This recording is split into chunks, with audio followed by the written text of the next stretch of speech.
hand. Well, what do you do? It's clearly something's there on his neck and they checked it out. Yeah. Why would you do that? You know it's against the rules. What's up everyone, and welcome back to Top 5 Central. Famous people come in all shapes and sizes. Some are movie actors, some are government officials, and some are athletes.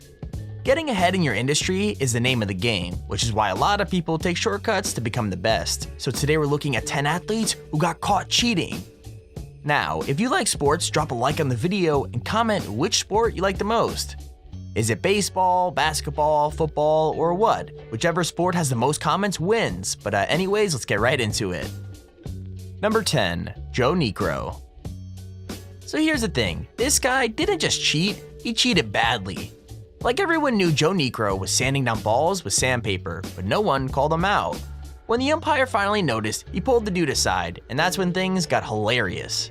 I mean, you could see him throw the sandpaper away while emptying his pockets, but it doesn't work because everyone else sees it too. In fact, even getting caught wasn't enough to make him fess up. He just kept repeating that the board and sandpaper were for keeping his nails short. Yikes. For his second shutout of the season, Candiotti's no-hit bid was spoiled by Mike Easler's leadoff bloop single to center field in the 8th inning. For the game, Candiotti struck out 5 and walked 1.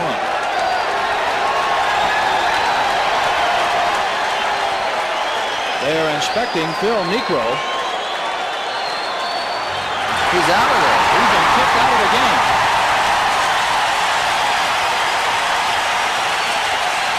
And Joe Niekro emptied his pockets. They kicked him out of the game.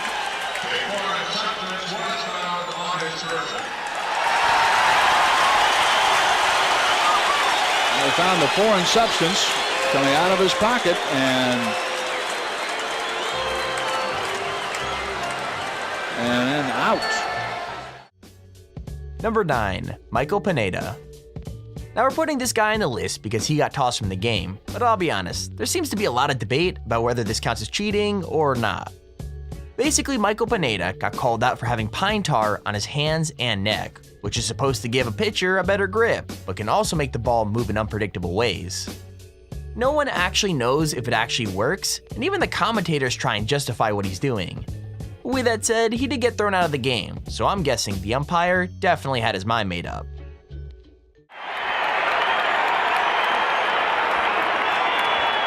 Now they're checking his back.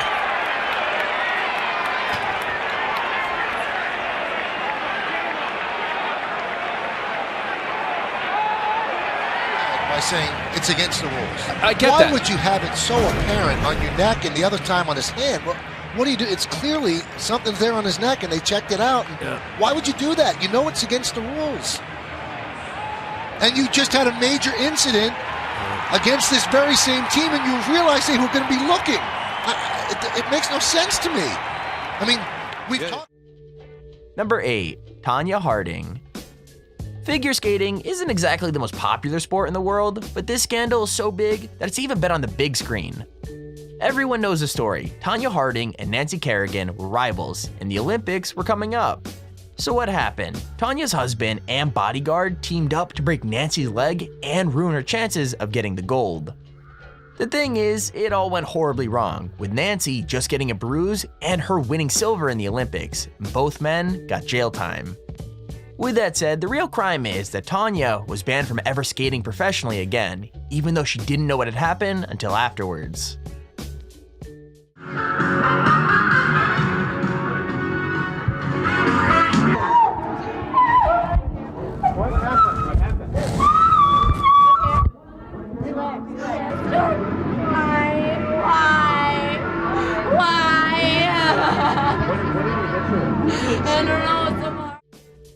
Number 7, Dwight Howard.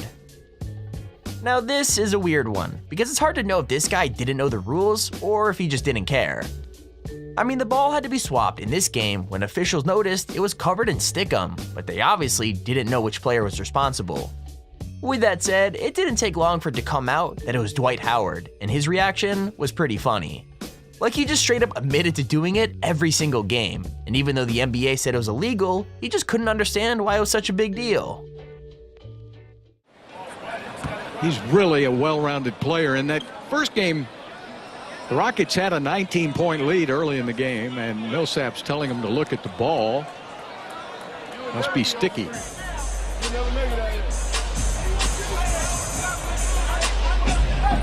There's an argument going on. The officials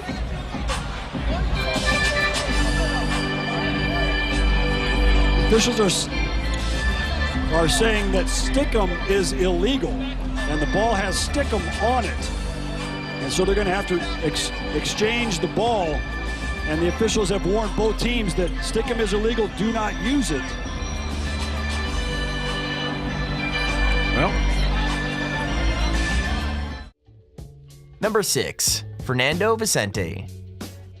It's important to remember that it's not always the players who are cheating. Sometimes it's the bosses who are to blame. I mean, this Spanish boss had a winning basketball team in the Paralympics, but something just wasn't right. Basically 10 of the 12 team members weren't disabled at all, but had tons of fake certificates saying they were intellectually handicapped. In fact, the truth only came out when their pictures were in the paper, and readers who knew them said they had IQs way above 70. So the medals were returned, but still, you have to be pretty low to fake something like that just for the gold. This next bunch of characters run away with a gold medal when it comes to outrageous athletic misdemeanor, and in the process brought shame upon a whole nation. We were encouraged to pretend to be stupid. October the 24th, 2000, and it's the grand final of the intellectually disabled basketball competition for players with learning difficulties. It's Russia versus Spain. However, the Spanish have a secret advantage. 10 out of the 12 of them are perfectly normal, putting it on in the hope of winning gold. Number 5, Brandon Jennings. Okay, so I know the players are cheating, but it's kind of funny that even the refs didn't notice at first. Basically, when a free throw was called, Jennings walked up to take it, even though he was nowhere near the play. No one noticed till after he had made the shot, and the ref only made them redo it because the other team called it out. The hilarious thing is, Jennings wasn't even mad about being caught. He just grinned and backed off, and there weren't any real consequences at all. Check this play out. Andrew Bogut draws the foul. Now notice, Brandon Jennings isn't even a part of this play. Bogut is the one who got fouled. Jennings is an 81% free throw shooter. He walks to the line. Bogut, a 59% free throw shooter, he walks underneath. The Bucks are trying to pull a fast one. Nobody notices, including the ref. He gives Jennings the ball. Jennings shoots the free throw and makes it. And then people start to figure out, hey, wait a minute, man. He wasn't even involved. And Jennings like, what did I do? Number 4, Sal Alosi. I've already said that it's not always just players in the wrong, and this is another case of the coach causing bad behavior. Apparently, the coach told 5 members of the Jets to form a human wall on the sidelines, just to influence where the Dolphins gunner would go. Once he was right where he wanted him, the coach straight up tripped the gunner and sent him sprawling on his face. The thing is, even once the plan came out, nobody could actually decide for certain which parts broke the rules and which didn't. In fact, people still can't agree, so feel free to fight it out in the comments. He is on the Jets sideline. Boy, it looked like he got tripped by one of the members of the Jets staff. Well, this is just uncalled for in the NFL. Watch the knee here being stuck out on purpose to trip up Nolan Carroll. Not sure who that person is, but they should be ashamed of themselves for that type of action. That has no place in any athletic event. Number 3, Brian Mattis.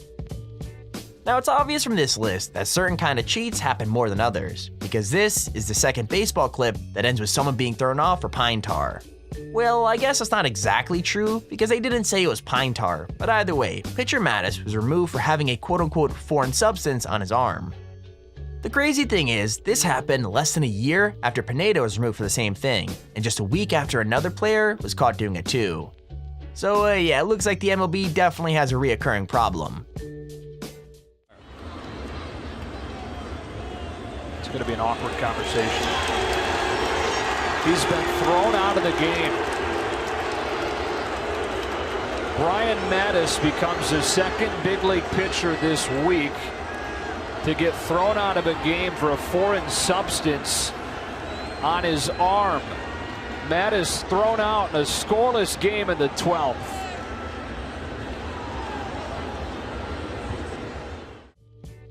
Number 2, Renault F1 team. Now it's one thing to cheat when the only thing in danger is your team's reputation, but this time there was way more at stake. Basically, the 2008 Grand Prix was fixed by Renault, and the way they did it put their own drivers, the other drivers, and even the audience in danger. So what'd they do? Well, they asked one of their drivers to crash on purpose right at the start of the race, which allowed the other driver on that team to get to the front. He eventually won the race, and even though Renault admitted cheating and were put on suspension for 2 years, he still got to keep the title. I mean, wow, looks like cheating actually pays off. What? Nelson Piquet crashed on purpose so as to bring out the safety car. This wasn't spying on other teams or lying to the stewards. This was endangering spectators, marshals, and his own safety. The only debate is whether the plan to crash deliberately was Piquet's idea or Pat Simmons. Each one blames the other, so someone is still not telling the truth. Nelson Piquet's actions allowed teammate Fernando Alonso to reach the front and win the race. Number 1, Boston Marathon cheater. Now the funny thing is, this seems like a super obvious way to cheat that would never work, but this woman basically got away with it twice. I mean, a year before this clip, she cheated by getting a subway to the marathon finish line, and then in 1980, she cheated again. She was uncovered pretty quickly after that, and her mistake was coming in first. Like, all she did was run out from the crowd about a half a mile from the finish line, and when the media told her it could be a new American record, it was pretty obvious she wasn't a real runner at all. Oops. No one is sure how she did it, but this unknown runner came out of nowhere ahead of all the other women. I just saw someone stumble out of the crowd in front of me across the street. This was on Commonwealth Ave, probably about a half mile from me. What nobody knew yet was that 6 months before, Rosie allegedly took a subway to the finish line of the New York Marathon. So this was actually her second ruse, and she almost pulled it off. Her big mistake was coming in first. The media rushed to her side, but soon it became apparent that she was a not-so-great imposter. We're here with the women's winner. She's getting a case of the sneezes. Rosie Ruiz. Okay. I'm sorry. Rosie Ruiz, the women's winner in the Boston Marathon today with a time of 2:31 and change. Now, we don't know how many seconds that is. It may be a new American record. And there's our video on the top 10 athletes who got caught cheating. If you enjoyed the video and you want to see a part 2, make sure to click the like button and subscribe so you never miss another video. We do all types of top 5s and top 10s, but we're always open to suggestions, so if you guys want to see a video, make sure to leave it down in the comments below. But anyways, thank you all for watching, hope you enjoyed, and I'll see you all in the next video.